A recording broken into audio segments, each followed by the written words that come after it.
that there is going to be a section on Cubism. It should say something related to Picasso, right? So how many of you have heard of Picasso? Hopefully a few of you. Okay, so he's again one of those guys, he's kind of a weird character. Like there's a lot of stuff written about him. He's done a lot of strange things.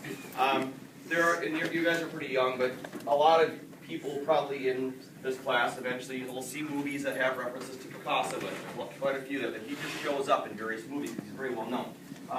He's one of those people that a lot of people talk about because he was involved with a lot of art for a long, long time. He started back post-modernist. Like when he was super young, he was kind of considered to be an artist. It was more of a classical artist. Then he moved into all the stuff we talked about. Kind of went through that whole realism thing, and he got into impressionism, and he did all kinds of stuff. He's even considered to be an artist beyond Cubism. He got into what's called surrealism. And he's also got into something that's more into more of an abstract way of thinking that's more like modern, contemporary kind of abstraction. Because he actually didn't die until the 1980s. So this guy's been around a long time.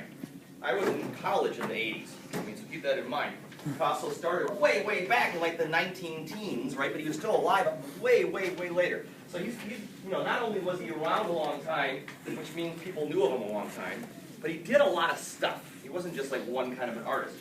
That reason then, that we would say he's probably a pretty big discussion point for what we're doing next, is he was a big inventor, right? He was a guy who tried all kinds of stuff all the time, and took a lot of risks. We talked about that, right? That this is a very risk-taking kind of a painting we're doing, right? It's not that easy. How many of you are still kind of confused about what you're doing? That's okay if you are. Yeah, that's good. He was confused almost all the time when he was creating things. But was that a good thing or a bad thing? Why was it good, Guadalupe? He was confused a lot when he's creating things. Why was that good? You said it was good.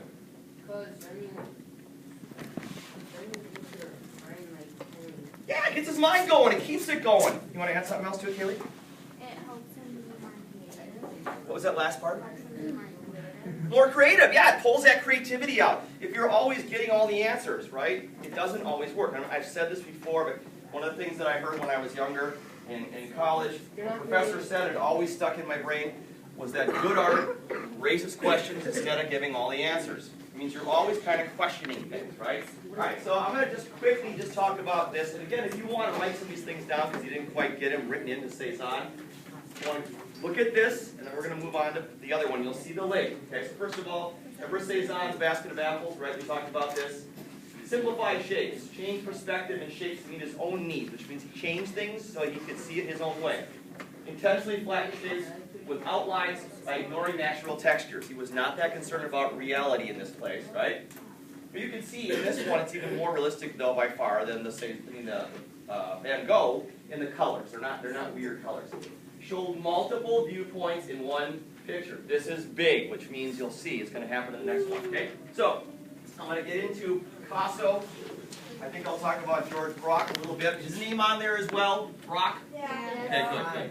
I couldn't remember if I had it on there or not. All right, so this is the one that we're going to talk about. Again, which it is something that I always kind of make jokes about because it is actually nude, but they're not really all that nude looking.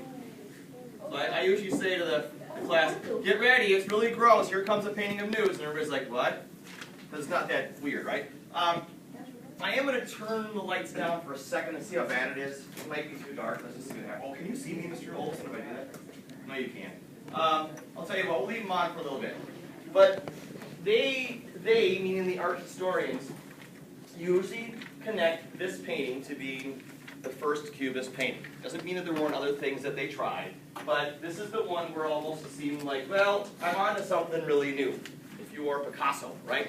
And so if you want to write this title down, you might want to, because it's important. And I can't speak French, so I'll try to add some French stuff to it, but Les Demoiselles d'Avignon, and you go, at the end, it sounds like I know what I'm doing. So if you want to write that down, and I'll make it a little bit bigger, so you can see it in a second, but that is the one. And the date is really important here, because look when it is. Now it's in the what? Early 1900s. Yeah, 1900s, all right? So they talk about like 1907 as being about the time that Cubism began. Everything we've looked at prior to this point has all been in the 1800s, right? So now we've moved ahead. Not that you're that far away, right? Cezanne was in the 1890s, so it wasn't that far, but there's still a difference.